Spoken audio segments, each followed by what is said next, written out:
Good evening and welcome to this Happy Guru. My name's Kirsty Bentley Taylor, and tonight I'm going to be talking to you about one of my passions, one part of my business, my holistic life coaching style, business, what happiness is about, how I came upon it, all of these sorts of things. I kind of felt like I've talked about so many things on this show, and one of the things that I haven't really dipped into, or two of the things I haven't really dipped into, are the two main aspects of my business, which is my yoga, which I'm going to be focusing on next week, and my holistic happiness coaching courses, which I'm really proud of, and something that is kind of very unique to me and my experience in the way I work. So I kind of wanted to share a little bit about that because I get asked a lot what I do.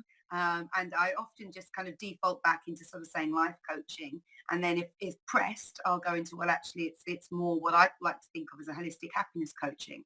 And I call it holistic happiness coaching because I trained to be a life coach, and I used the life coaching systems that I was trained with, and I really, really enjoyed it. I got a lot from it. The reason I went into and trained in life coaching was actually personal.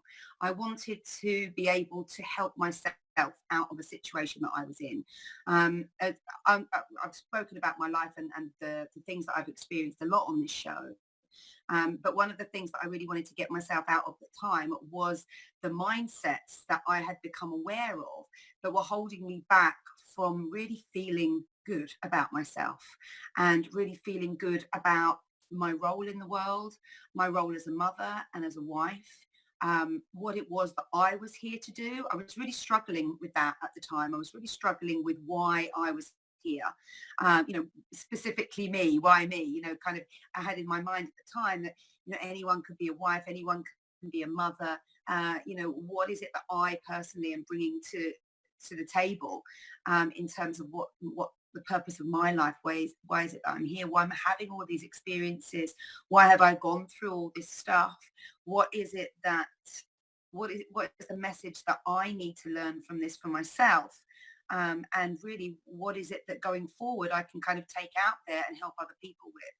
At this stage, I had already begun to heal myself through my depression, and I was using a lot of different tools. I was living in Thailand at the time, so I was dipping a lot into Buddhism. I was dipping a lot into Hinduism with my study of yoga. I was physically practicing yoga, doing a lot of asana work, sort of around 2 hours a day. I was meditating, really beginning to build a really regular, solid meditating practice that I hadn't really had in my life before. I dipped in and out of meditation since I was young, and done it very kind of naturally almost. As a child, I would meditate without knowing that it was meditation. It was just kind of closing off. It was going inside for me. And I recognized that as I began to study meditation, and go on various vipassanas and study under various gurus and at wats and temples and listen to the guidance of the monks and scholars on meditation and mindfulness and quietening the mind so that you could almost hear the soul. I kind of began to wonder what it is that I was here for. What is it that was my dharma? What is it that was my purpose for being? And along that journey, I decided that life coaching was going to be a good pragmatic way of being able to physically actually move things, shift things, actually get some kind of physical action in place to be able to do this. I really got to the stage, I think, with all the stuff that I was learning, that everything was very, very much in my mind. And I wanted to kind of bring it out of my mind and bring it into my life, if that makes sense. I wanted to kind of take all the stuff that I was learning and make it work for me. I wanted to align it into my life. I wanted to be practicing the stuff that I was learning about, and finding out whether or not it actually would work for me was one thing. Kind of had a little bit of a skeptical mind, and I was kind of, it sounds great, it sounds really kind of idealistic, but when it's into practice, when I put it into practice in my life, within the structure of my family, within the structure of my relationship, as a mother, as a friend, as a teacher, all these sorts of things, was it actually going to work? Or is it really idealistic? Are all the things that I'm reading about actually kind of pie in the sky ideals? And so one of the things that kind of gave me the opportunity to bring in some of the stuff that I've been learning and also use more pragmatic tools in my life was a life coaching course that I bought from a company called New Insights. They were based in the UK and in South Africa. And at the time, when I was living in Thailand, I had a load of South African friends, and I kind of like that. I like the fact that these South Africans have come into my life and really brought joy and music and vibrance into my life. And it just seemed quite a nice little synchronicity for me at the time. So I bought that course and I began to train, and I found it absolutely fascinating right from the word go. Started drawing real parallels with everything that I was learning through yoga, through Buddhism, through Hinduism, and through all of the kind of the idealist ways, and the idealist writings that I was learning, like I was reading through at the time as well. Lots of things were coming into my life at the time. I mean, you know what it's like when you get on a Facebook feed, or you get engrossed in Google. Suddenly it's, all the algorithms are working for you, as well as kind of against you. We always think of these algorithms as being quite negative things because they're portraying a certain image, a certain reflection of your life back to you that keeps you in that place, that keeps you engaged in all of that. And of course, there's the whole marketing thing that you can kind of sell via algorithms and all those sorts of things. But the thing that it did for me at the time was keep me in a place of learning. The same things, the same like-minded articles were coming up to me, enabling me to further my education and further my learning. I'm not the sort of person that reads an article and then just takes that as a given. I think I've got this from my parents because they're both scientists, but I'm quite inquisitive about, well, where's he got that idea from? And is there anything else to support that? So I naturally then go and back up what I've learned with, more research, and trying to find things to either prove or disprove whatever the takeaway for me was.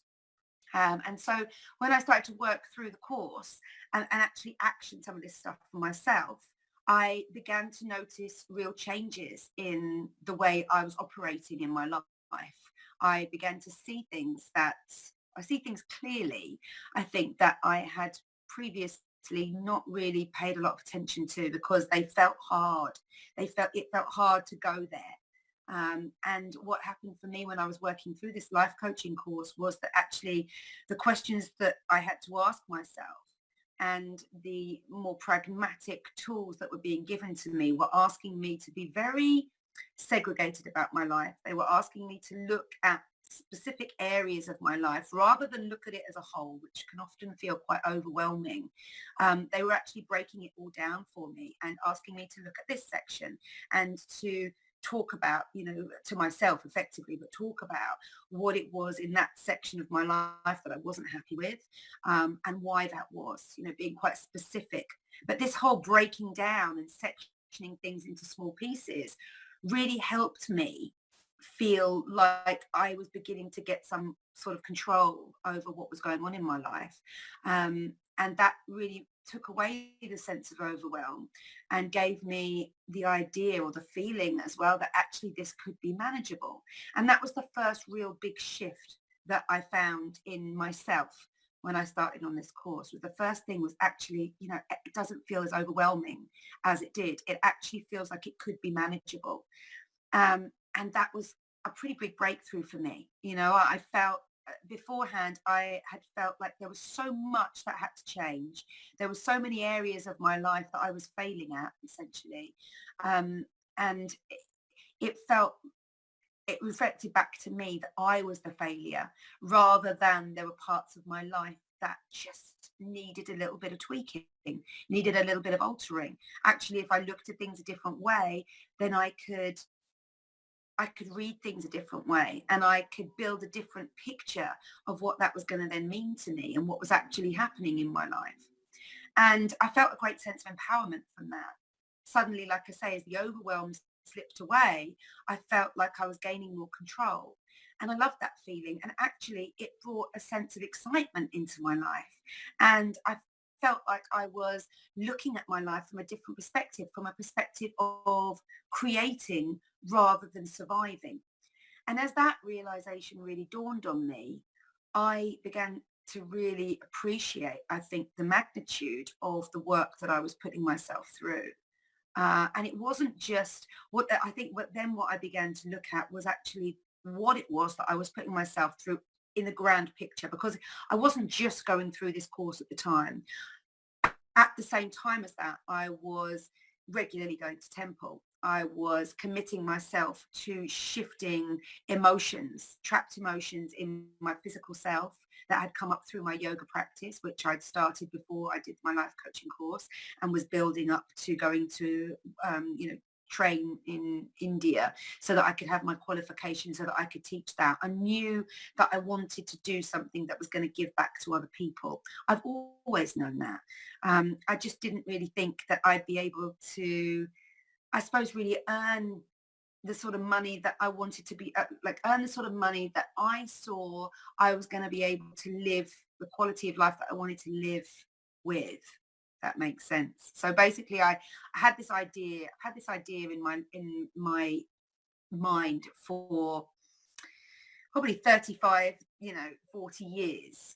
I'm 42. So yeah, probably since about the time I was being about sort of 11, 12. It was actually the end of what was my middle school. So it would, be primary school now, before going into secondary school or high school. I really began to realize that I wanted to travel. I wanted to experience other countries. I wanted to learn about different cultures. And one of the things that I would do as a child was to role play this out for myself. And I would get bags, and my aunt gave me this little crocodile backpack, like, little travel case thing. And I would pack up all the stuff that I was going to take away with me and make believe that I was going off to this place, going off to that place, living life free, living life with the minimum amount of stuff. And it was literally my favorite kind of role play. It was something that I loved to go into for myself. And as I grew up and I kind of began to move out of playtime, as it were, I found myself doing little things that still stayed in that alignment. So I'd kind of make sure that had things in my bag, for example, in my handbag, as I began to, use handbags as a young woman, that, would mean that I was safe. I was kind of okay to be out overnight, for example, and that I had things for every eventuality. It sounds silly, but it was just those little things that made me feel like, I was prepared, and I was prepared to travel. I was prepared to go at a moment's notice should the opportunity arrive. And I never kind of really used some of these things, I'd have like a pen knife and stuff like that. This is back before, you'd get stopped and searched, and I'd have like a little pen knife, just a tiny little one, not one of these all singing or dancing things, but just a tiny little one, so that I had that facility should I need to. And it was really a fun aspect for me. It wasn't about like doomsday prepping or anything like that. It was just a really fun aspect. And I just used to drop these little things into my life. Around the same time, I was studying and practicing, or honing my art, my thespian art, to be an actress. And it was the thing that I wanted to do at the time. And I read a book called An Actor Prepares by Stanislavski, who is a great, he's very well known, as a, you may have heard of method acting, the way that actors will take themselves and engross themselves fully into a role, before performing, before going on stage or before going on film to have it recorded. A really famous method actor would be Marlon Brando or Robert De Niro. Guys that really research, take a character, get into the skin of the character, and really develop the character from there. Living through that character and building everything around that character and living as that character, whilst they're filming or whilst they're recording or whilst they're on stage. And that book really opened up, my eyes to the way of being able to create characters. And it gave me an idea about creating a character for myself that would take me forward in times where I felt a little less secure. So, I was quite, I think like most, teens are, I was quite body conscious growing up. I felt a lot of different self-worth issues, down to various things, but I was overweight. I felt like that was a big thing that was holding me back from being confident for going for what I wanted in the world. And so I would try and kind of like build this persona, if you like, through my training and through the things that I was learning through an actor prepares, to kind of build a persona that I could then present out to the world that was going to be successful, that was going to allow me to experience life as I wanted to experience, as I believed, life should be experienced. And at that stage, really, I suppose around the age of about sort of 17, 16, 17, I began to create my life as a third person and looking out from the eyes, from my eyes, if you like, as I built this persona that I would then take out to the world. And a lot of it was in the defense. When I look back now, a lot of it was a defense mechanism, because I didn't feel good enough as the person that I was, having gone through high school and then subsequently college and sixth form, which is kind of an extension of high school in the UK. I had a kind of a lot of stuff had happened, as it does at that time in your life. There was the whole independence, growing up, moving out of home, all that sort of stuff. And I found that I would often sort of drop back into this persona, this Kirsty persona that I felt was what was expected of me, and what I should be kind of achieving. And it wasn't really touching base on the real me underneath. And so I really used it as a defense mechanism, something that I could put up quite easily to be able to manage my way through that part of my life. And it wasn't until I left home at 19, and then went traveling, just after my 21st birthday, that I let go of that. When I went traveling, so much changed for me.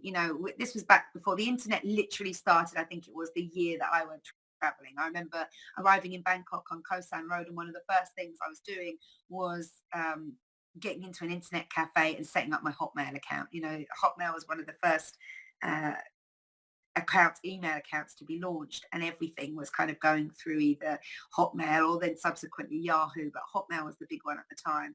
And I set up my Hotmail account on Koh San Road, in Bangkok, and it was a huge thing. It was a huge thing. And it superseded the postcards, and it superseded the letters home, which I kind of started doing when we first started traveling. And it became my way of being able to communicate with everybody back home. I would write lengthy emails back to my friends and my relatives, and the convenience of just being able to kind of write one email out and then just send it out to multiple people, was fantastic, especially when you were paying by the minute, to sit in these internet cafes. And I really began to express more honestly what I was going through and how I was seeing the world. And it felt really cathartic. It felt like I was finally being able to let go of this kind of persona that I built up for myself, and be more honest about what it was that I was experiencing, who it is that I was, what it was that I was finding was changing me, things that were influencing me, that were changing me.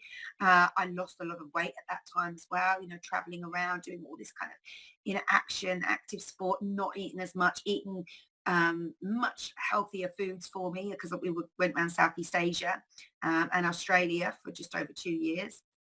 So I was actively working, I was traveling, I was walking everywhere. My lifestyle really, really changed. I grew up a lot in that time, and I finally began to kind of shed this persona. When I came back after that first initial traveling experience, I held on to that for a good few months, but eventually I felt like the pressure to almost come back with another persona of Kirsty, who had been traveling and had this experience, and was now doing something else, And I found a job role that suited me, and that I really enjoyed. But I found, again, it was in a sector that was quite beauty based, and quite ego based in a way for me. It was touched on areas that I wasn't very confident with, which is kind of beauty and self-care and all those sorts of things, really, health and beauty and hairdressing and all those sorts of stuff, which wasn't a massive factor for me. My sister absolutely. You know, she's always been that person who's got up and really taken a lot of time with the way she presents herself. And I was very much the girl that would get up and 10 minutes later run out the door, you know, kind of hair still wet and applying mascara as I went. And so one of the things that really came back as I moved back into the Western world and I moved back into the UK was that, again, this need to build a persona around who it was that I felt I needed to be. So one of the really cathartic things about finally doing this life coaching course was recognizing these things about myself and recognizing that they'd helped me in some ways, but also they'd held me back in a lot of ways. And that I needed something that was going to amalgamate almost the good parts of building this persona, of building and, you know, this idea that things in my life could be changed if I was this sort of person, and amalgamating that with my truth, with my reality, and with the really essential parts of who I am. You know, those parts that kind of hadn't gotten an airing when I was younger because I was afraid to be judged. I was ashamed to be that honest. It didn't feel comfortable. It didn't feel like I'd be accepted. I felt vulnerable around those sorts of things. I stopped myself from doing so many things because I was so vulnerable around those areas. And as I look back now, I suppose I don't feel a sense of regret, but I feel a sense of like wasted opportunity. You know, regret's quite strong, but definitely there were a lot of wasted opportunities there where I could have explored things a little bit more, had a little bit more fun around that. So when I started doing the life coaching course and I started recognizing these things, I began and I began to kind of realize in each of the different sections that the course was talking about. So it was breaking up my life into kind of 8 areas that I should be looking at and judging and, you know, and just sort of saying, how happy am I in each of these areas? And it's a really good thing for anybody to do, I think, to break down your life and really begin to look at each area specifically and say, how happy am I with the way this part of my life's going?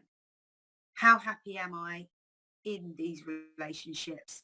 Do I spend enough time on these relationships, or actually is all my time being spent, for example, in my career? You know, do I feel like I'm failing in in my emotional relationships, you know, within my family, with my children, with my partner, whatever it is, because actually my attention is elsewhere? Or is all my attention on my family and my career is suffering because of it? And what it enabled me to do is really begin to find a point of balance for all of it, and be able to kind of work towards getting the balance into every part of my life as I broke it down. And as I broke it down, it became less overwhelming as I wasn't looking at the big picture thinking, my God, there's just so much that needs to change.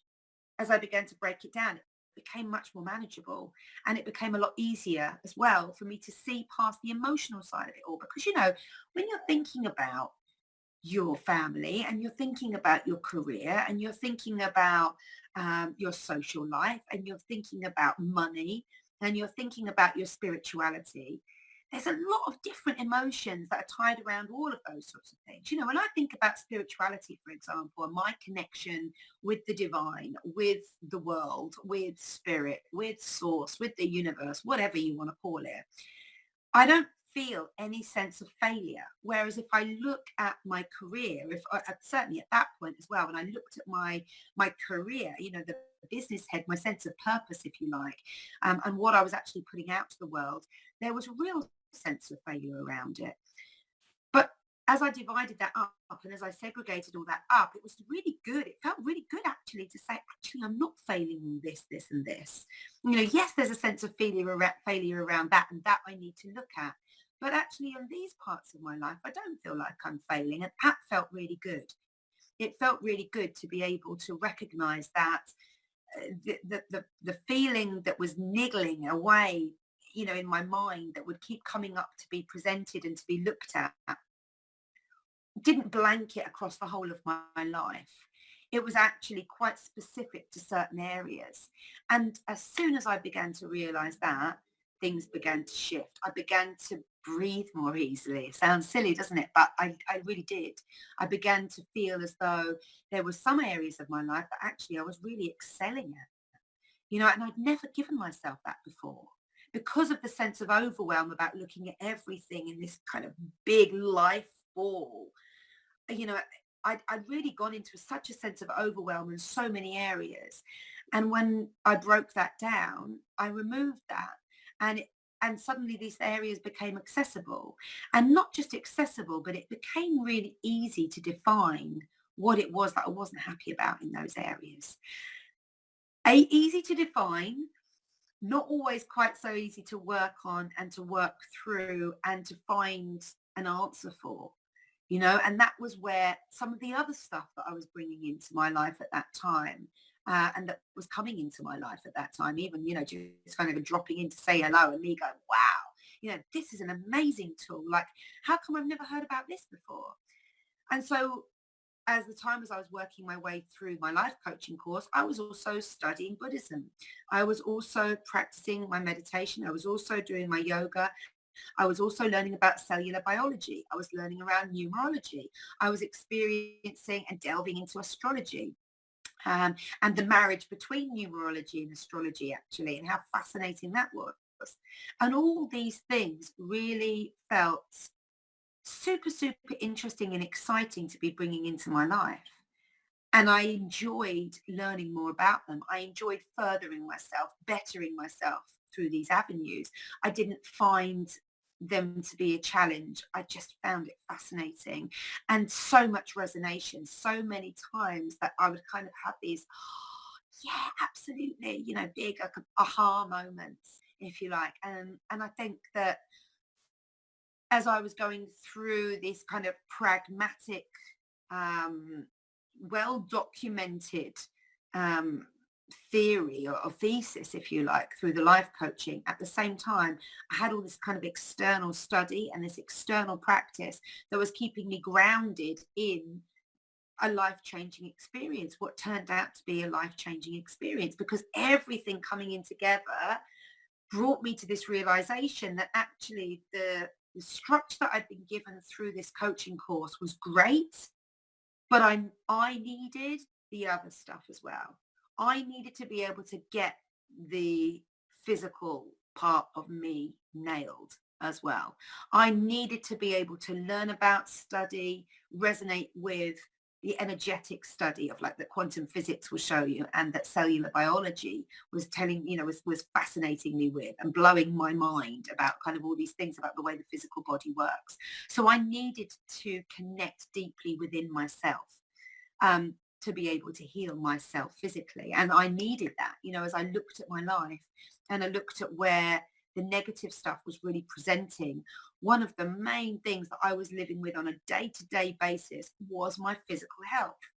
And the life coaching course it was asking me to look at that, but it wasn't giving me any real pragmatic guidance as to what to go in, what to experience, where to start working from that. But the yoga was, and the meditation was, and the study of both of those things really was. It was really giving me a great grounding point to be able to work from. And so, that kind of opened up that whole thing for me as I was, being asked to look at things through the coaching course.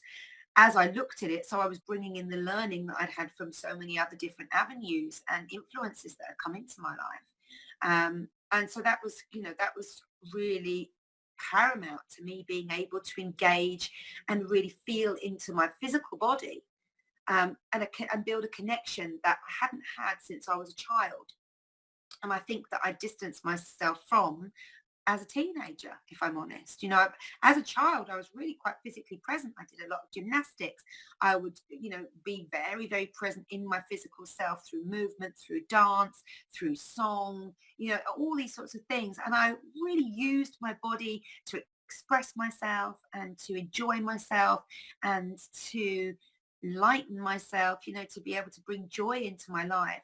And as a teen, I began to close that down. I began to feel a sense of judgment and a sense of lack of self-worth around all that. So being able to engage again and really connect deeply with my physical self again was huge for me. It was a big reconnection back into spirit, and back into the person that I really inherently am. And I still use these techniques, and I still kind of use the same ways of manifesting myself, not manifesting, but like connecting with myself physically as I did now as a child. I've kind of regressed myself so far back that I recognize what I brought in from previous lives and from soul, what my soul has kind of brought in to be able to help build me up again when I'm feeling down, and to give me something to be able to focus on when my emotions and my thoughts are driving me crazy. Actually, I can ground myself and bring myself right back into the moment by doing something physical, by utilizing my physical self. And I love that. I love that I've retaught myself to be able to do that. And so that features very, very presently within my coaching and within my yoga teaching as well, as I do both. And I try to amalgamate a little bit of everything into both as well. So one of the first things that I kind of came across was this need to really connect with myself physically and heal myself on a physical level. I was suffering physically. I had aches and pains and boils and, strains in my lower backs. My knees were collapsing. There was loads of different things. I couldn't lift my shoulder at one point. There was loads of pain in my back and, angst and anguish around in my neck. And I needed to say, I was feeling really old, if I'm honest. I was really feeling like I was in my, mid to late 30s at the time. And I was really feeling like 50, well, I'm not even 50. I think most 50-year-olds I know are really quite fit, but more like a 70-year-old, 80-year-old woman, kind of creaking and groaning and just not being able to keep up with my kids, wanting to have more of a physical life. And so that was one of the great breakthroughs for me, was actually recognizing as well that when I did connect in with my physical self, I could control and I could manage the out of control emotions that I would have periodically, and the out of control thoughts that would come streaming back into me should anything go wrong. Should I be triggered in any way? It was like a massive clamor in my mind for all these different voices to be heard and vindicated and verified, and all these sorts of things. And I just felt so much overwhelm over that. So to be able to get myself out of that headspace and go into my physical self was a blessed relief, in all honesty. Just to bring my concentration back on my breath and to feel the sense of my physical self, to the point where that would engage my mind and that would engage my emotions more than the things that triggered me throughout the day or throughout the week, or whatever it was that was almost this kind of constant low vibration buzzing in my mind. So that was something that was fantastic for me. Around the same sort of time, as I said, I was really learning about energy and the way we work physically and the way we work energetically as beings on this planet, recognizing energy for the first time, present throughout everything, and recognizing how actually energy is present with anything, really beginning to get it, scientifically, really beginning to look into things, and again, just be fascinated by the world that we live in, and fascinated by the way it all works, and thrilled by the idea that, there's this sense of, well, there is this oneness, and really beginning to get that, actually accepting that, um, not, and I suppose verifying stuff that I felt like I'd felt my whole life, um, through science, through a medium that had been given to me through my whole life as well. Well, like I say, both my mum and dad are science, well, teachers. My mum teaches sociology, or used to teach. They're both retired now, but teach sociology. And my dad taught biochemistry. So I was brought up with those two kind of mindsets. But both of them sciences. Both of them asking for proof. Both of them asking to really be verified and find proof in the theories and proof in the ideals. So I grew up with that mindset, always kind of looking, always questioning. And so for me, the kind of the whole energy, quantum physics, quantum mechanics, cellular biology, all of that sort of thing that came into my life around the same time as well, was fascinating because it expanded on knowledge that I've been brought up with. It enabled me to really recognize why it was that certain things had become stuck in my physical body. Everything was beginning to make sense. It felt like things were dropping in to answer all the little questions that were coming up in my mind. And that was, again, it was a thrilling ride to be on. It still is. I still pinch myself some days when I recognize that, all the things that fascinate me about the world, I it's technically it's all my work, because it's all about how I process things, and then how I then take that out into the world, and how I can utilize the things that I learn and empower other people through the things that I learn. Uh, and that, that's been fantastic. And those sorts of things are the things that really have become kind of one of my core set of strengths. And as I look through a lot of these core sets of strengths, we get what we, kind of a thing called like a golden thread. I did a course with one of my friends, Michelle, and she talked about the golden thread, something that permeates through your life. And I realized that for me, it's always been my voice. It's been my voice through talking. I was, you'll be surprised to hear a very, very talkative young child, or child. And I was constantly berated for it, constantly thrown out of classes in school before I'd even sat down, because the teacher just didn't want to hear my chitter chatter, and I'd kind of come in with my friends, gossiping away or whatever it was. And before I'd even sat myself down, I was kicked out because he just didn't want to hear it. And what I made all that stuff mean to me was really the thing that has stopped me from utilizing my voice creatively, and in empoweringly for myself anyway, throughout my career, throughout my relationships, throughout so many areas of my life where I just haven't spoken up. I just haven't stood up for myself. I haven't followed through on things that I have said that I will do, um, specifically for certain people in my life, because I didn't feel that there was any real value to the words that were coming out of my mouth. I've been dismissed so many times. I've been told to be quiet so many times.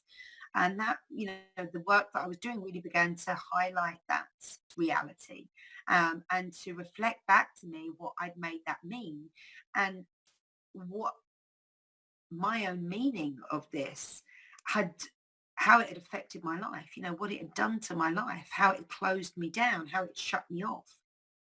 Um, and again, all these aha moments that I had, but really I found that really, really sad. I was kind of like, wow, I love to sing. I'd never done anything with it because I'd not believed that my voice was worth listening to, was worth hearing. Um, I, I love to talk and to support people. And again, I'd found myself closing down, vocalizing opinions, because I didn't really think that my opinions were valid, that anybody would be interested in listening to them. There was, there's a lot of instances like that in my relationships. I never spoke up for myself. I closed down, shut down.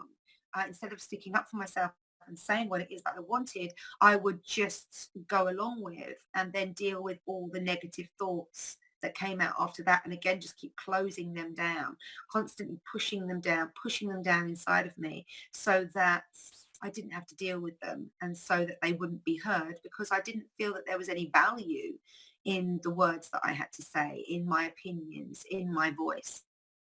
Um, and obviously, when you're doing that and you're not speaking your truth, and you're not saying, what is on your mind, and you're not expressing yourself fully, there is repercussions of that. And repercussion is that it controls your mind and it controls your emotions. You know, you're triggered by all these different things, and the constant conversations that you have over in your mind are so negative because you're constantly berating yourself for not being honest, for not saying what it is that you mean, for not sticking up for yourself, for letting that argument go again. And I found myself recognizing all these patterns that, you know, were being reflected back to me, and recognizing how negative my life had become because of constantly pushing things down and not speaking my truth and not saying that was on my mind.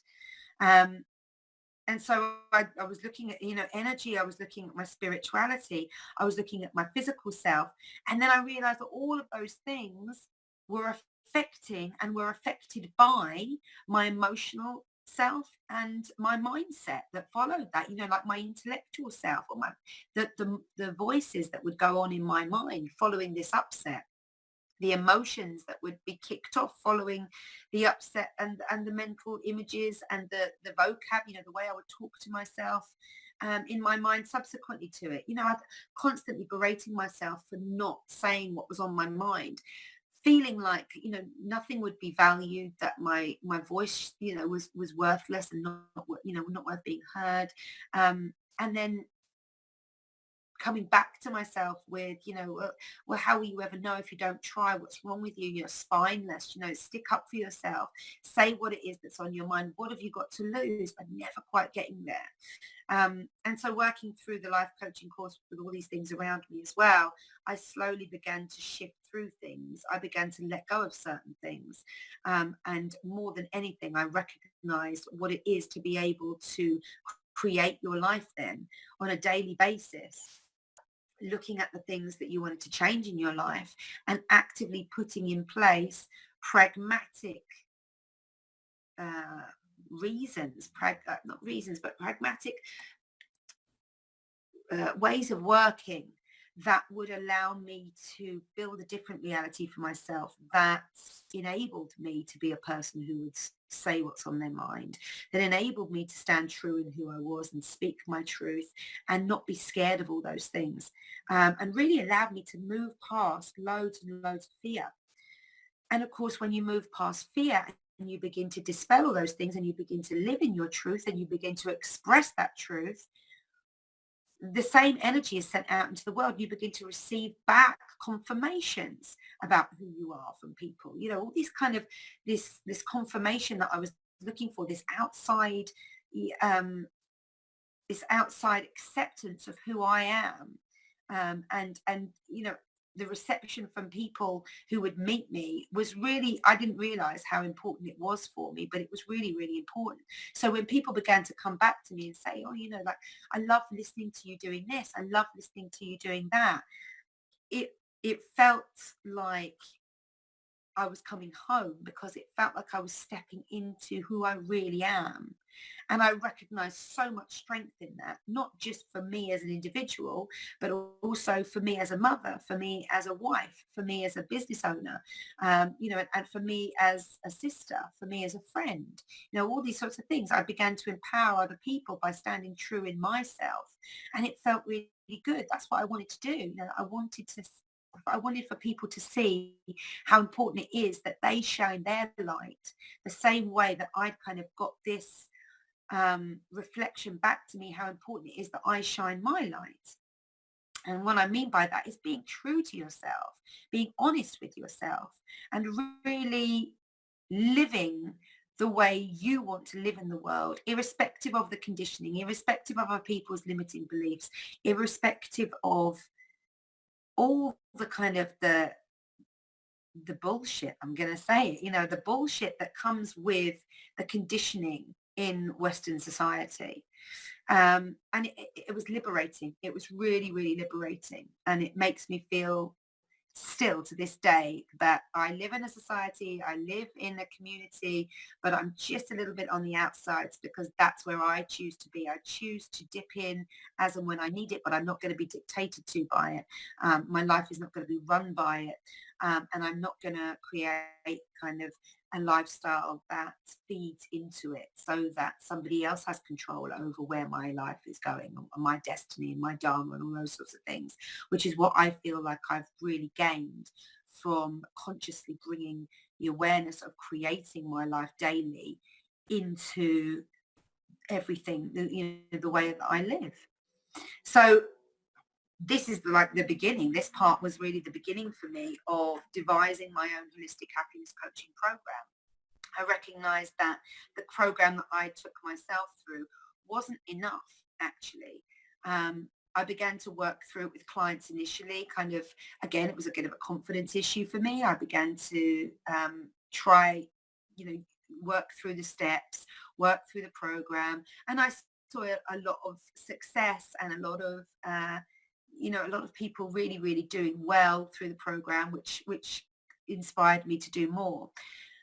But I also felt like there was an underlying need to address the kind of the elephant, what I saw the elephant in the room, and the fact that in so many areas of your life you're just not happy, and if you're not happy in one area of your life, it permeates through to other areas. And this was the idea about kind of bringing in what is a holistic approach to coaching. Yes, segregating kind of parts up, but actually looking at broader spectrum so that you can work with the underlying belief systems that come up on a broader spectrum rather than just specific areas of your life. Actually looking at it from a base perspective of what is it that I've made this mean, what is it that I've made that mean, from sort of 5 specific areas of your life. So I do look at your emotional self and your intellectual, the mental self, the way your thoughts and your mind work. But I also look at the way you work physically as well, the way you address your physical self, how you treat yourself physically, how you treat yourself and address yourself as a spiritual being as well, whether you have any spiritual connection or none at all. Maybe some of the fact that, the things that you're going through are because of that sense of separation that you have from the divine and from the essence of what you are.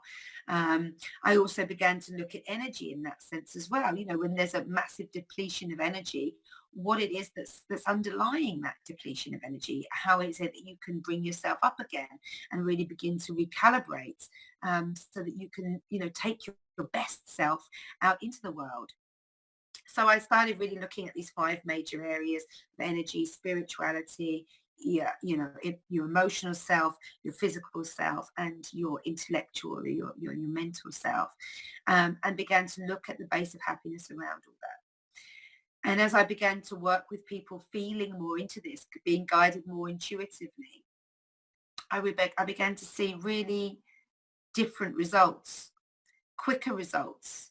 Um, I began to see my clients really taking the idea of creating a life daily for themselves and flying with it, really kind of manifesting what it was exactly that they wanted to change in their lives by recognizing that when you're happy, you changed all these things to make you happy from the beginning of your day, from the very beginning of your day.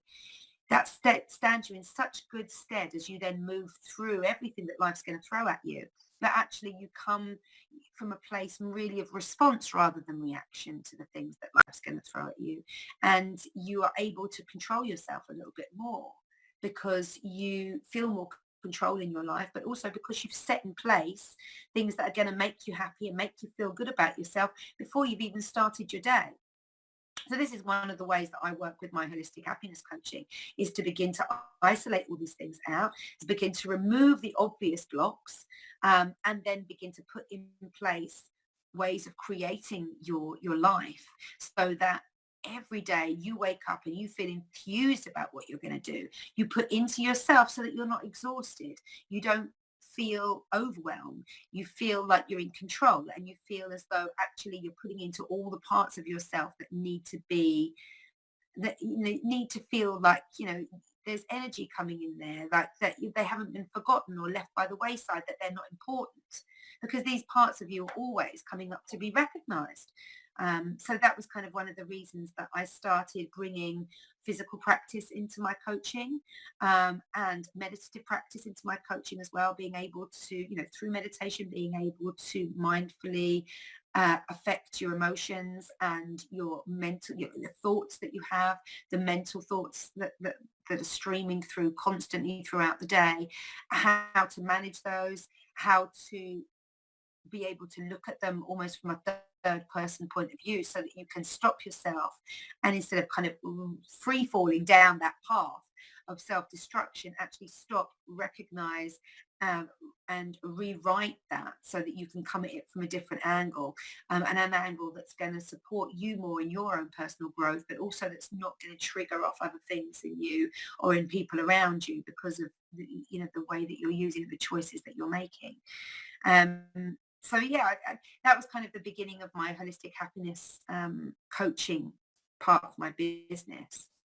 And what I kind of wanted to do with it all, as I was going forward in it, and it was beginning to kind of grow and develop and become this thing, this idea, this concept, was I began to think of a structure of a course that people could go through that would enable them, that would give them a formula almost, like a way of being able to work through life, that would allow them to feel fulfilled and to feel happy and to feel as though they had control, and to feel as though, they were beginning to shift through some of the belief systems that they had already um, revealed to themselves to be the things that were holding them back.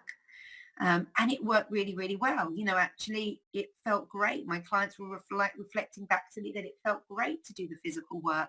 And then once the physical work was done, focusing on the more logical or emotional side of what it was that they were dealing with. I found the amalgamation of my mindfulness and my logical mental work, if you like. I found that the marrying of the two really affected emotions positively. It was really generating lots of feelings of joy and happiness and gratitude, and a sense of wonder at the world and the way that we work within the world, as well as really getting people to kind of soul search, which wasn't something that I was noticing the coaching course was doing. It wasn't asking anybody to soul search, wasn't asking anybody to connect in deeper, and really see what it was that, you brought in specifically to this life, in this lifetime, and in this planet. And that made me feel really good as well. All these things kind of compounding my work and proving to me at the same time as well that actually I wasn't a fluke when I went through all this and I did all this for myself. I wasn't a fluke. I was, a survivor and somebody who had gotten through and that had learned tools and that had shared these tools, and they were working for people. Um, so one of the things that I began to look at when I realized that kind of, happiness was almost the key, and this holistic happiness was the key, was how we express happiness. And I began to read about the two forms of happiness that there are. One of the forms of happiness is hedonic happiness, like the almost instant happiness, like instant gratification.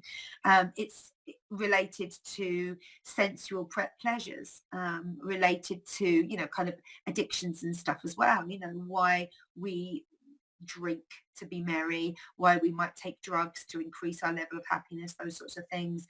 And it really is quite a short dip in, dip out of happiness when you're looking at hedonic happiness. You're not looking at happiness that has a real foundation. You're looking at stuff that comes in because of being able to touch, to smell, to see, to feel a sense of happiness. So it comes in, it's this beautiful thing that kind of envelops you and then moves out again, as well as as the majority of our emotions do. They come in, you have that experience, and then they move on out again. And so the hedonic happiness, I noticed you could actually bring that in quite easily into your life. Once you'd isolated the things that made you happy, it was actually really easy to recreate those happy places again. And then from that place of happiness was a great place to begin to manifest the other side of happiness, the other part of happiness, which is I hope I'm saying this right, this eudaimonic happiness, which is the kind of the long-term happy goals, those parts of your life where day to day they might be a bit more of a struggle. Actually, it might not feel like you're on cloud nine, but ultimately you have a huge sense of fulfillment and of happiness and of feeling like you've served and that you're serving your dharma, and that you are um, really giving meaning and purpose to your life. And when you're involved in things like that, so when I'm talking about these sorts of things, I'm talking about like parenting, for example, would be a great one. You know, every day is pretty hard, and yet it's so rewarding. And long term, you know that you're putting into so many parts of society, the world, and the experience that we're all having. And yet it's, you know, daily no one's giving you thanks, daily no one's telling you you're doing a fab job, keep it up, you know. A majority of people, I don't believe, are having that experience. um, and so this eudaimomic feeling of happiness is really a long-term happiness goal. But I believe that, you know, you should be choosing both. I don't believe that it's all or nothing. I don't believe that it's either the hedonic happiness where you focus in on bringing stuff in just for the moment, or I don't believe it's just a long-term goal where actually you're so head down that, you know, that you actually lose what's going on in the moment around you. I believe it's a combination of the two. I believe it's, you know, having those sensual pleasures and being open to all that sort of thing and being experimental around that sort of thing. But also it's the eudaimonic feeling of happiness where you're actually putting into the future for yourself as well. And, you know, putting into the future not just of yourself, but of other people, because you're setting your intention to be happy in the future through the hard work that you're doing now. Um, One of the, you know, I suppose the big things about the eudaimomic happiness is that often there's quite a lot of sacrifice involved. And whereas the kind of the hedonic happiness is instant gratification almost. You know, it's like eating chocolate. You know, it makes you happy for probably all of about 5-10 minutes until you finish the bar, and then there's this kind of like drop of sadness that comes through, and then as the sugar it begins to wade throughout and out of your body, so you begin to feel a little bit lower and all those sort of things, and you'll be looking for your next like quick fix. So you know, there's that side of hedonic happiness. And then, of course, there's, like I say, the eudaimomic happiness where you're actually setting long-term goals and going forward each day to get towards them. So for me, being able to bring a bit of both of those into every day of your life, you're bringing happiness in daily and you're putting into your long-term happiness. And so that's really how I work with my clients, is by asking them to look at their lives, to break down all the limiting beliefs, to break down all the kind of the ways that they're going through life now, you know, existing, and where it is that they want to change, what it is that they want to kind of give up, or what it is that they'd like to alter so that it suits them a little bit better. At the same time, putting daily practices that are going to make them feel happy, that are going to make them feel like they're doing things that are good for them, as well as the long-term eudaimomic happiness goals for them. So asking them again to visualize themselves in like 2, 3, 4, 5 years time. And where is it that they see themselves? Where is it that you believe you will be in, you know, in that time frame? And then setting out steps to get you there. You know, then bringing the pragmatic part in where you step out steps and you get there. So that's kind of how my holistic happiness coaching came about. Um, and then I suppose as I began practicing that, and as I began to work more and more with my clients on it and finite my system, so I realized that actually I wasn't being authentic in the way that I was living my life. And I was dictating to other people how they should live theirs through this holistic happiness coaching. You know, through that, I was kind of almost shaming myself by not actually living the life, you know, not walking the walk, you know, chat, chat, chat, but not actually walking the walk. So what I decided that I was going to do was I was going to actively live my coaching style for myself as like an outsider, I took myself through groups and I reflected stuff back out to people, and I shared with a couple of people in those groups via Facebook, and one of them was via a medium through my email as well. And, the feedback that I was getting to be authentic was really, really on point. It was exactly what I wanted to hear. But also there was this whole idea, I suppose, from people that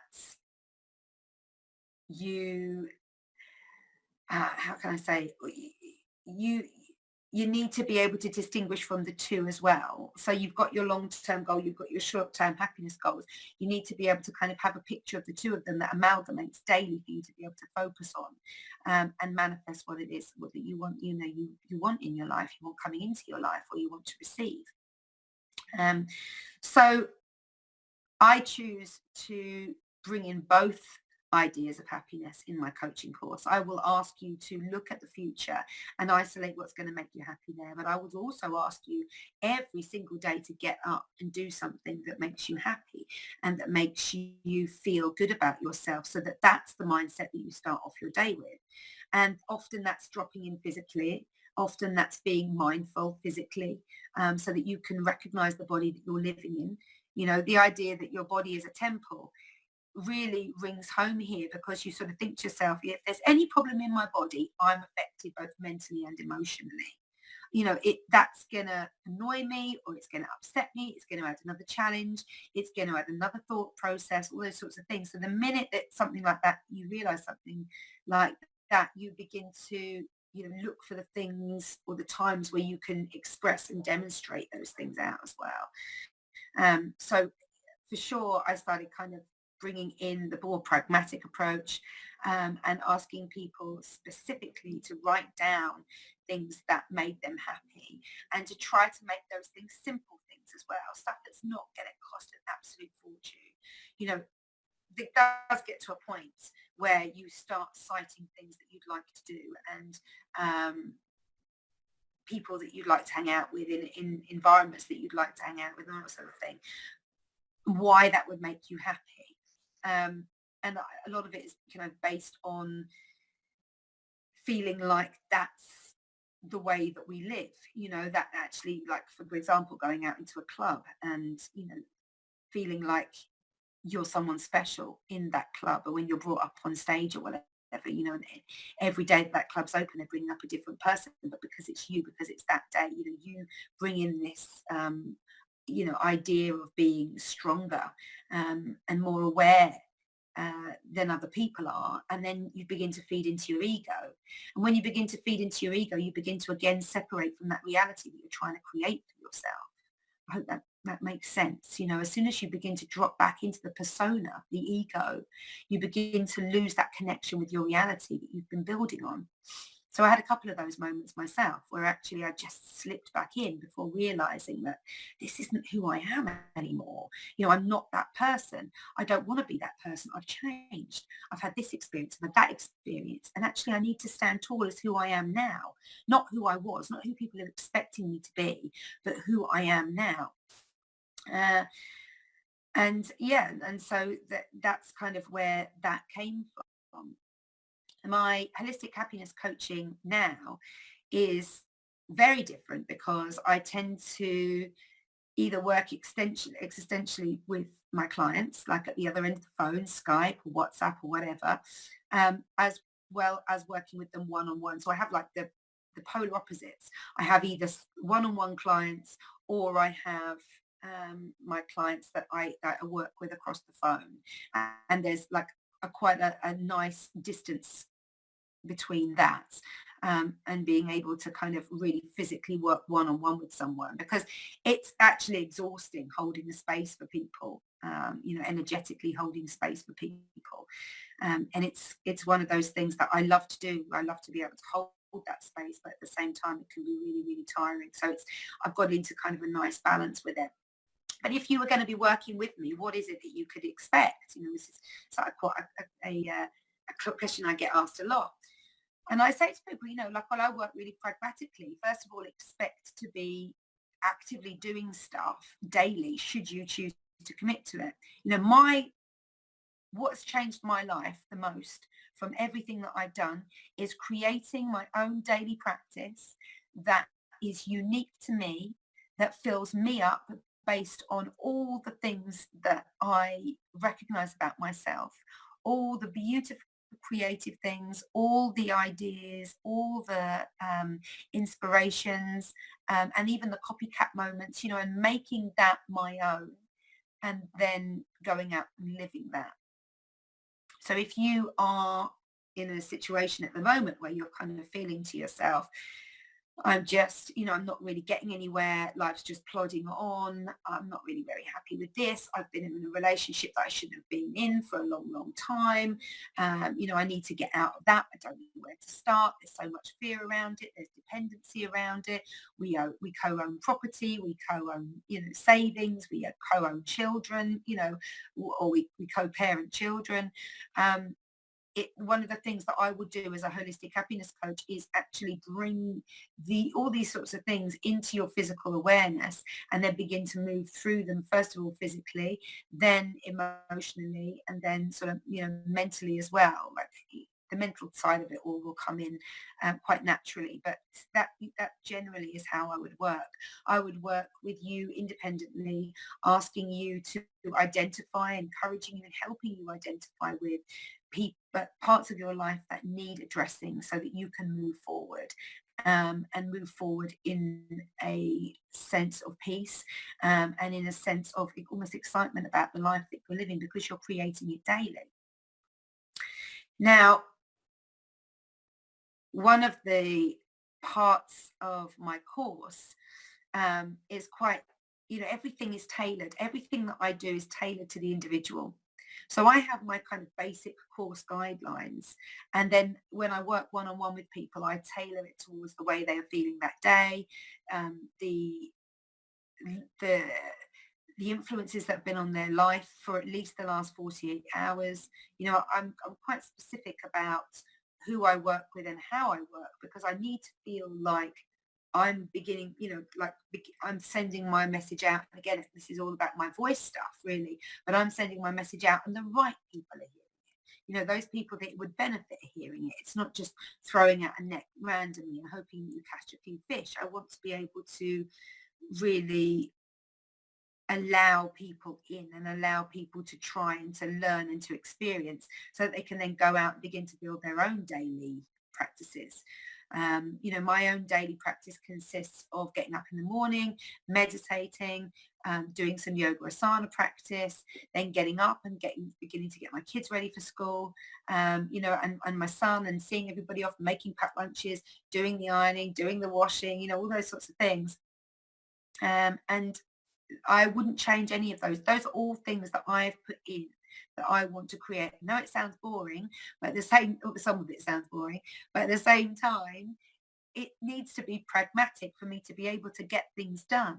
And that's one of the reasons that I kind of changed the course that I was learning about a little bit, took some of the better bits, the aha moments, if you like, and researched more around them so that I can speak honestly and openly and with recognition and truth from my perspective about what it is somebody else is going through so that I can hold that space for them. So that's one of the ways that I would begin to work through my holistic happiness coaching. I begin to look at what it is that makes you happy. I begin to encourage you to look back over the period of your life and recognize what your talents are, what your golden thread is. What is the kind of the one thing that permeates through it all? What have you made that mean to you? How have you processed all of that? And what conditioning is feeding into that even more. So after my initial consultation with a client, I'd really encourage them to get going physically, and we would hopefully have another lesson whereby I can assess them physically and give them some exercises to be able to do so that they're becoming more present in their physicality, because the majority of the clients that come to me don't really spend any time on their physicality at all. I've got a couple of clients that come to me who are quite like, they love to go to the gym and they love to exercise and it makes them feel great and they do it different times all during the day. And, I love that. Like, I totally respect that. But some people just aren't kind of at that point where they recognize it all. So you need to take it a little bit more gently with them and you need to guide them through that initial, uh, I suppose, fact finding mission that we all have, and an experience finding mission that we all have as we begin to grow and recognize the experiences that we've had in our lives. So yeah, that's kind of the way it all sort of started with me, and my holistic happiness coaching. Then what I do with my clients, following on from the sessions about, removing the blocks and creating, is I then empower them to bring something else into their life that's going to help support the whole change. Um, that can be anything, it really can. It can be freedom, it can be space, it can be letting go of a job. For example, one of my clients gave up her job so that she could really focus on what it is that I was saying and what it is that she needed to take away from it to be able to learn. So that was quite a big thing for her, but also for me as well. To have that responsibility was quite a big thing.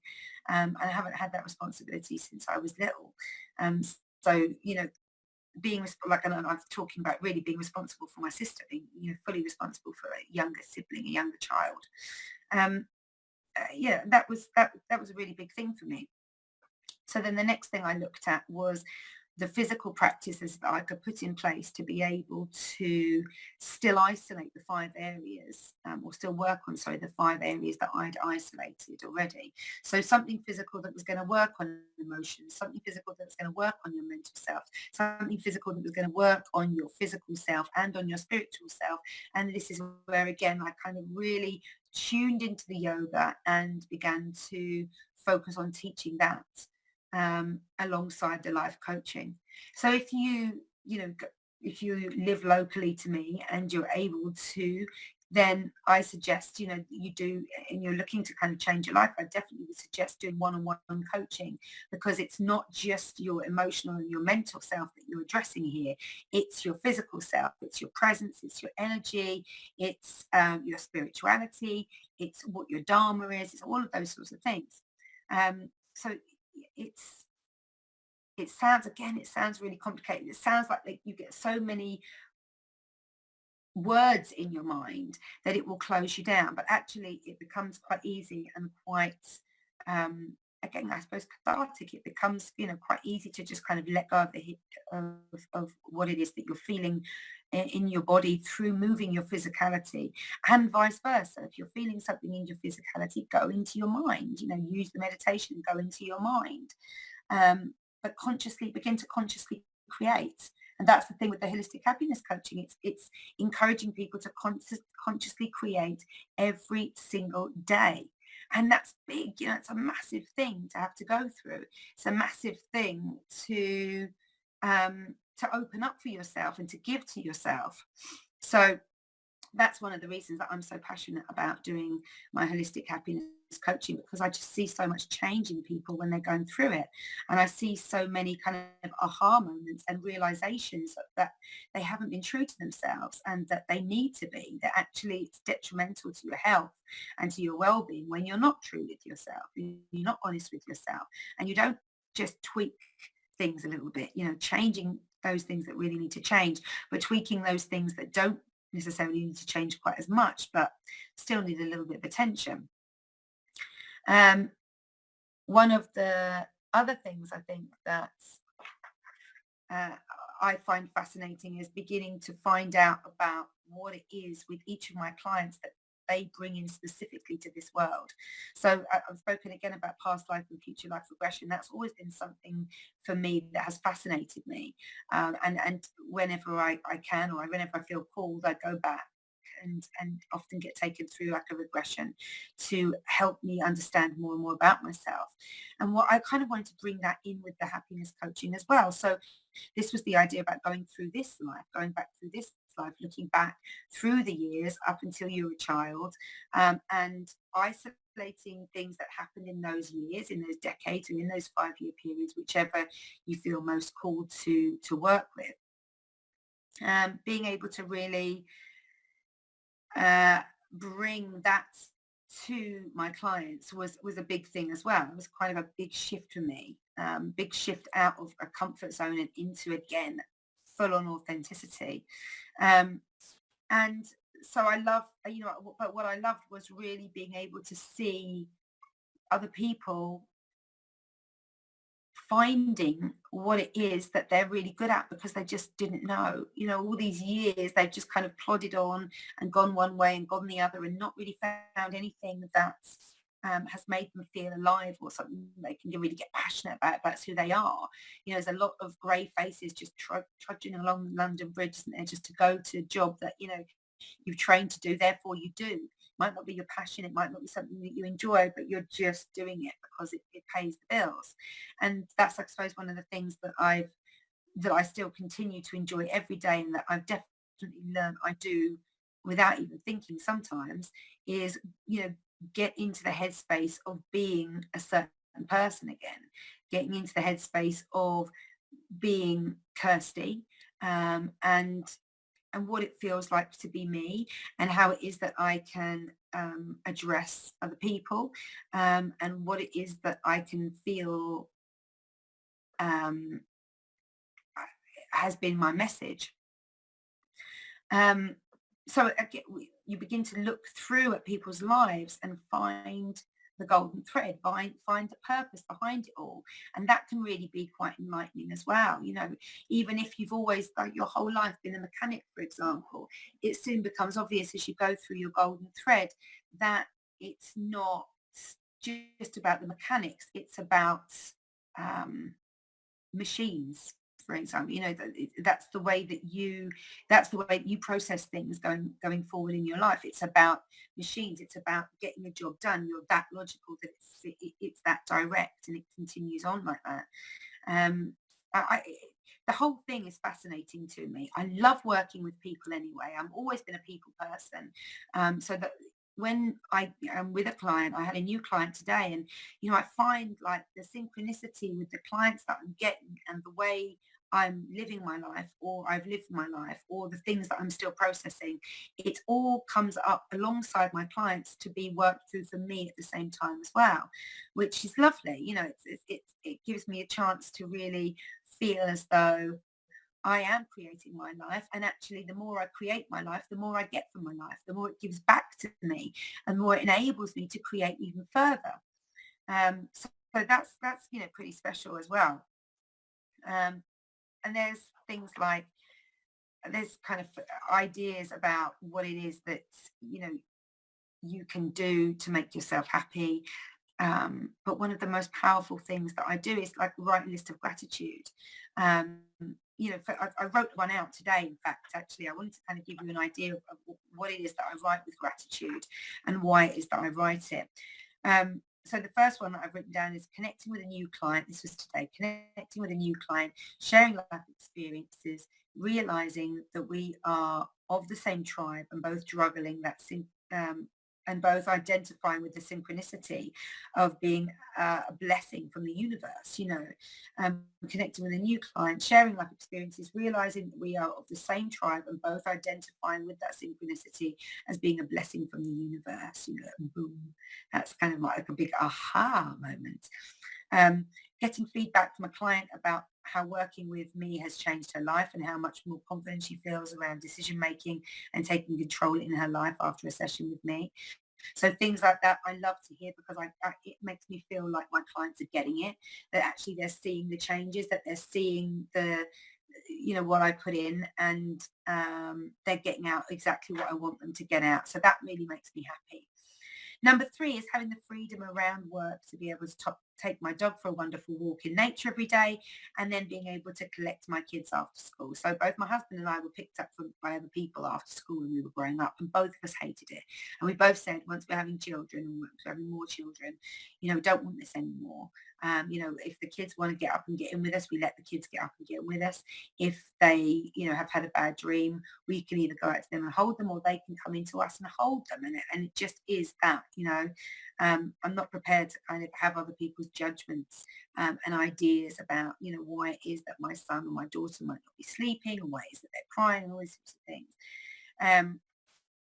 But having that freedom around my work is one of the biggest perks for me, meaning that I can, or the opportunity to know that I can take my dog for a walk every day for an hour, get that exercise in, get that breath of fresh air, talk myself in and out of different kind of quantum levels and all that sort of stuff, and really begin to process that on an individual level.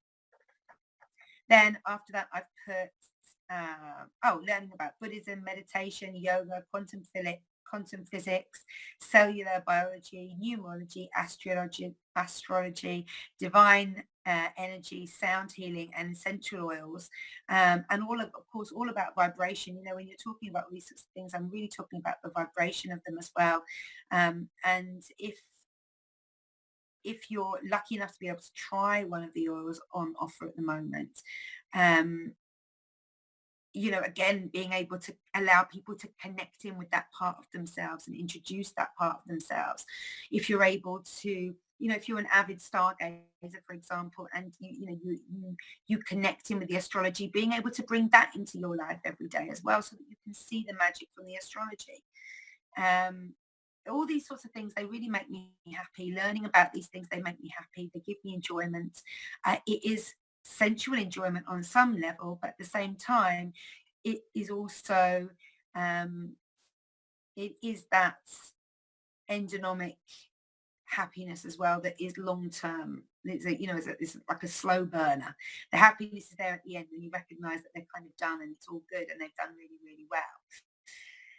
So one of the other things that makes me happy was playing my Rab Fast. One of the things that I set on my mission board was to buy stretching that. So it's to buy my Rab Bast, which is this great big drum here. And one of the things that's become really like taken me into a happy place is being able to play that. I've been practicing indoors, and then I took it out. It's a beautiful day the other day, and I took it out outside, and again, it just was one more layer of magnitude to how much I love playing this thing. So now I've decided that actually this is coming into my daily practice. I don't want to live without practicing that every day. And it doesn't matter whether it's for 5 minutes or half an hour. I want to practice that every day. I want to get good at it. I want to learn more rhythms. I want to do all these sorts of things. So I've brought it into my daily practice. It makes me happy.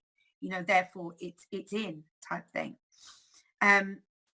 Next thing was actively creating and planning my life with my husband, building the vision, identifying the action steps, and re-establishing our goals periodically so that we ensure that all of our needs are being met and that we're providing the lifestyle for our family that we believe in and which offers us all a passion for our world and all the people in it. So by that, I kind of mean actively creating and planning life with my husband. Both of us are quite nomadic souls. And so we have, I can't even tell you how many conversations a week about getting out, about progressing, about bringing the adventure in, all these sorts of things. And I really, really love it when my husband and I get down to, get some time together and we begin to actively create what the next few months / 6 months / year might look like for us. And it's particularly interesting, even if you don't feel like you have consciously actioned this, it's particularly interesting to see what you wished for about a year later, and to whether or not, any of those things came true, no matter how infrequently. So as we move through life and we get done with all the kind of the rigmarole of looking after the kids, doing the dinner, walking the dog, tidying away, getting the dishwasher packed up, and all those sorts of things, we also like to actively create our life for this idea of uh, endymonic happiness. This is the long-term happiness. If we know that if we put in now, then we'll get some respite, or we'll get something that enables us to, keep creating, keep planning, throwing a little curveball in. Most recently, the house that we're staying in at the moment, when we came back from Thailand, be 3 years in August this year. So when we came back, we had rented this big kind of quite tatty house because I didn't want anything nice or recently done up, because I didn't want the fingerprints all over the wall, didn't want to be constantly, wiping it all up. That for me was kind of, one of my bigger fears. So I didn't want this pregnancy, this Brexit, this whatever to go as that. And that was, uh, we both came back in 2016. So, I made that decision in 2016 alongside Maya's party and my daughter's, one of my daughter's parties. And I just realized really that every day, if I just realigned myself with what it was, that the energy of that brought in more things that would support that development. So as I really began to focus in, for example, like on the Rav Bass, and listening to more videos, and watching it more and contacting them, and actively saving for what it was that I wanted, because I was seeing it every day and reinstilling that want and that need back into myself every day.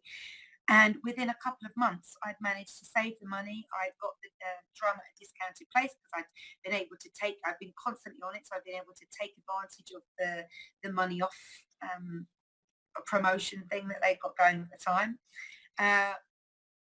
And like I say, so that actively manifesting and creating every single day, with whether it be on your own, like your singular project that you're doing, or whether it be working together with your partner to get where you both want to be, doesn't really make any much difference. It feels that creative period, that period where your work, if you like, and your passion collide, is the thing that really keeps my husband and I going. But it's again, it's the talking, it's the isolating of what it is, how it is we want to live, what it is that looks like, building the visualization up in your mind so that you know exactly what it looks like actually, and exactly what it is that you're going to want to be going for. The next thing that I found was really filling me with happiness was getting clarity about an issue and then taking action. So this was like the pushing away and the sweeping away of all the limiting stuff that was coming up for me. So recognizing the thoughts that were coming up to me that were stopping me from doing what I wanted to do, and then being able to see them in such a different light that through practice of one thing or another, I was able to shift and move them away.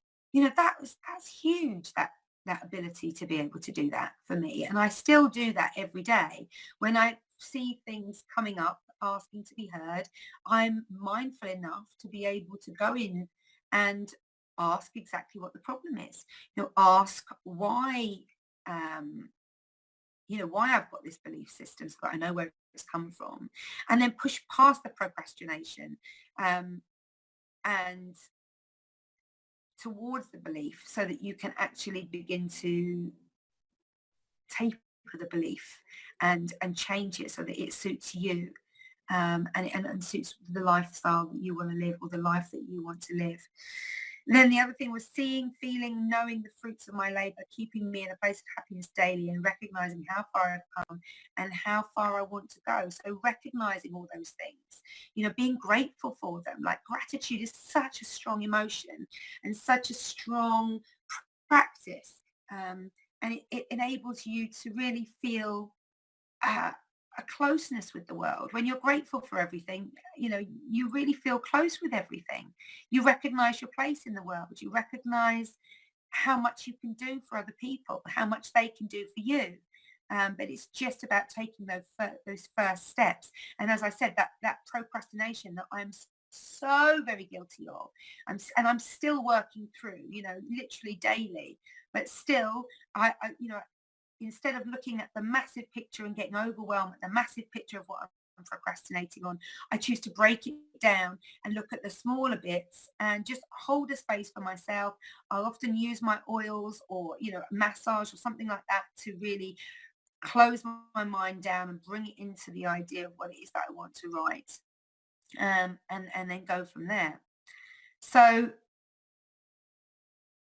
one of the, I suppose one of the things that I kind of wanted to leave you with today is about looking towards your, if you're interested in holistic happiness coaching, if you're interested in shifting your focus away from the negative stuff that's going on in your mind, and your life, and more towards actually getting out of that and not necessarily solving anything, but being able to let go of it a little bit more easily so that you're not dropping straight into the fight or flight response with everything that you're doing.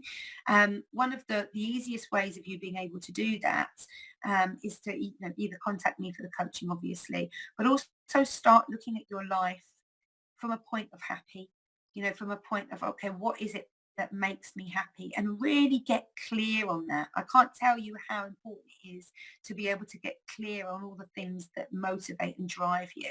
So for example, if you're, looking at, for example, um, being happy as a mother, being really happy as a mother, not just I love my kids, that sort of thing, but actually I feel like I've got this. I feel like I'm, daily creating a world that they can actually thrive in, or I'm supporting them in a lifestyle, or at school or through your friendships or whatever it is.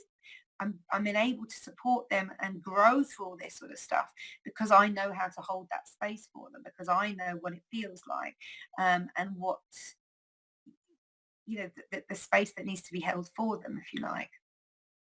Um, my mission is really to try and empower as many people as possible to be able to see, feel, recognize, know inherently what their golden thread is, what the part of them is always saying. What is it? What is the talent that you have brought forward? So many scientists say that there's kind of 24 different strengths, but I reckon there's probably a few more than that, actually, if you don't like amalgamate two, or drop one off. If you're looking at it all, then what would you consider to be, uh, a reality for you? What is your best reality as well? What is it that you need to change to be able to live really happily in your reality? And being able to look at that, and being able to be honest about it, and being able to say, it's in my power, I'm going to change that now. Um, Tapping into that will help you get through so many parts in your life. Tapping into your strengths and honing your strength and spending time and energy on that begins to dispel some of the other negative stuff that you may have in your life at the moment. So be aware of that as well, that when you focus in on something, for a positive for you, you also depreciate the negative stuff that keeps wanting to come through too. So yeah, that was the kind of how I got into holistic happiness, what holistic happiness coaching is, and why it is that you might be able to utilize it for yourself, and build happiness into your life daily. Everything that I do with my clients, it all works back to creating a daily practice that we've isolated as being the thing that will build them up every single day, dependent on their experiences, dependent on their ability to be able to change as well. All of these things really play into the whole idea of everything going well for you and you being happy on all levels, which I think, is really, really important. It's no good just being happy in one area of your life. You deserve and you need to be happy across the board. Otherwise, it all interlinks, and we know this. And so, those sorts of things, that for me is like just a little bit of a no-brainer. Work on yourself. You've got to. It's your mind that you live in every day. It's your life that you're that you're experiencing, um, it's nobody else's. So you've got to change it. You've got to take the onus of it. You've got to kind of hold on to that and make it your own. And this is really where we can begin to look at the limiting belief systems, where you've got them from, what you've made them mean to you, changing it up a little bit so that actually once you get those things in place and we begin to work on another level, we begin to work physically, that you have these recognitions that actually the mindsets and the words that you're using against yourself, especially when you take physical practice, put that into reality. A lot of people really struggle. And it's being able to, again, say, no, that you need this. You need to do this. This is not something that you can skip. You need to be able to do this. You need to be able to stand on your own two feet. You need to be able to do it kind of healthily. You need to be able to do it with the idea that there's a greater purpose in front of it, that you are being guided by as well. That you're not kind of all on your own. This is where the spirituality thing comes in. Asking people to engage with their spirituality so that they can get the benefit of not feeling like they're on their own and like it's all on them, and that destiny is what it is, and that's that. There's nothing you can do about it, and if you're going to die anyway, so whatever. There's a certain amount of lack of responsibility in those attitudes for me. Lack of responsibility. Like, yes, it might be so that you don't have anybody around and this, that, and the other, but it doesn't necessarily mean that you're, because of the lack of support that you have, you won't be able to do something, that you won't be able to take yourself through the program, or you won't be able to change anything for yourself. Before you would come to me, for example, I would always say, take the time to make a list of 20 things that are free, that make you happy. My list that I just read out to you is based on that exact principle. Make a list of 20 things that are happy, because that way when you're unhappy, you've got a go-to list. You've got a whole, right, what is it that I can do now that I know will light me up, that will fill me up, that will make me feel better about everything. And it's taking all that knowledge and everything like that and putting it into a daily program. And that's the way I work. I take the ideas from yoga about doing daily practice and about mindfulness and about ahimsa, being kind to yourself and looking after yourself. I amalgamate that along with the structure from some of the points of the life coaching as well, where actually, once you integrate the two together, you're not just focusing on the physicality, but you're focusing on the mental and emotional self as well.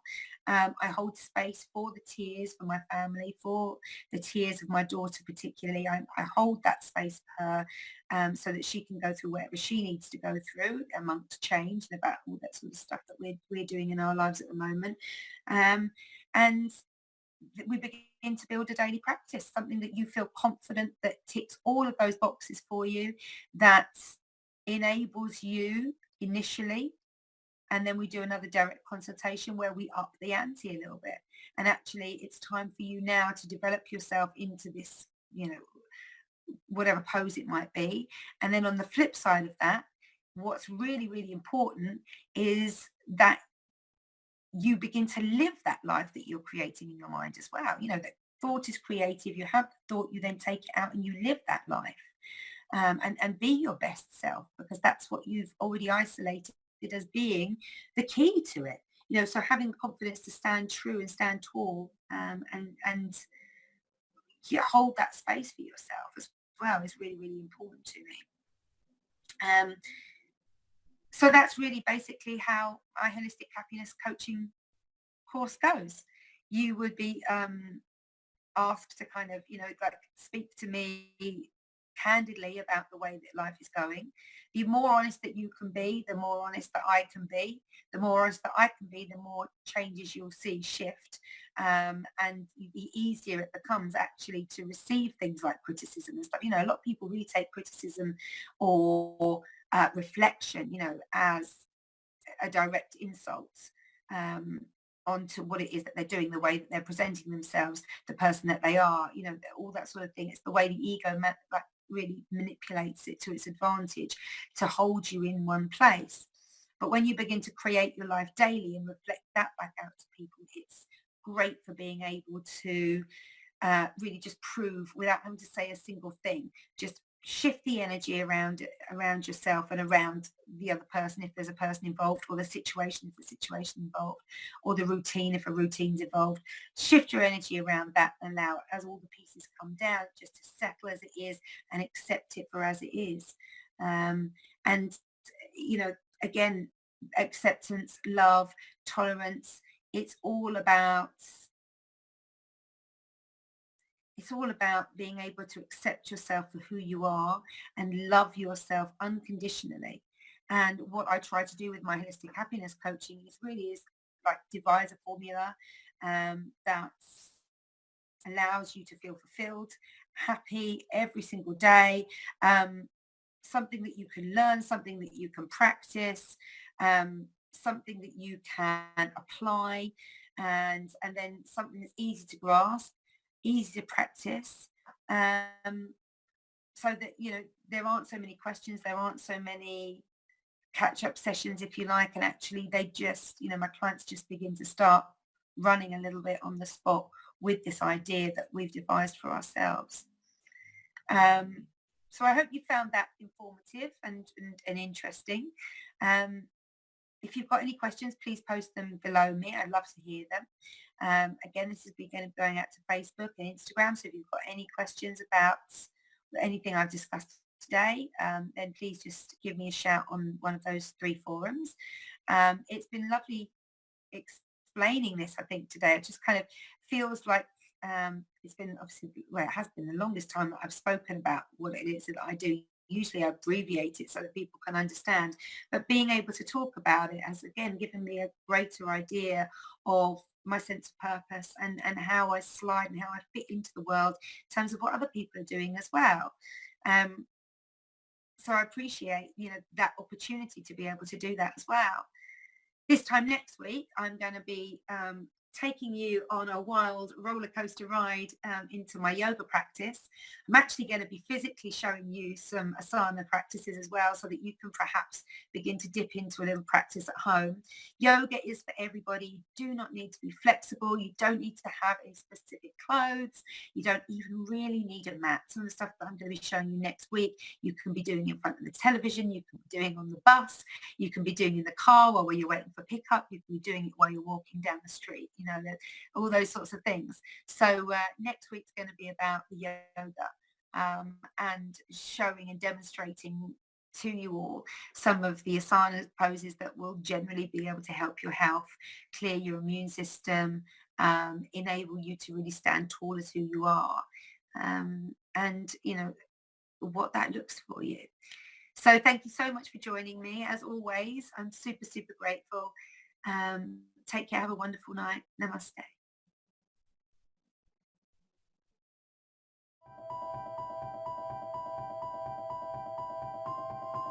Humanity has been on an epic journey of discovery, learning the truth about the world we live in.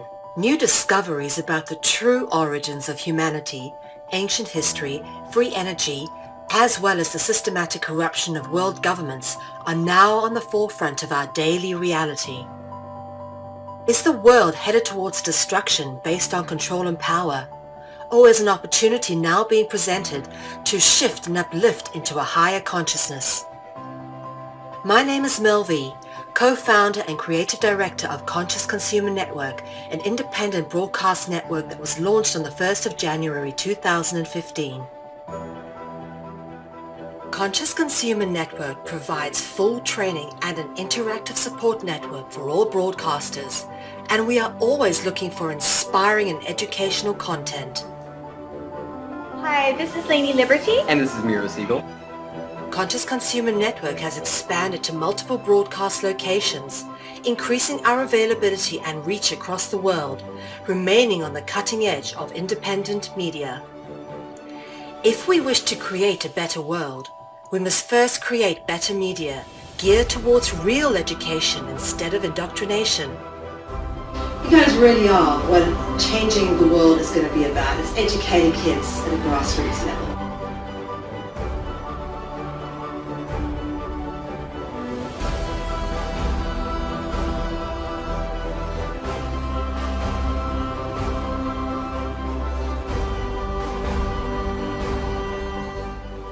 Dare to seek a better world.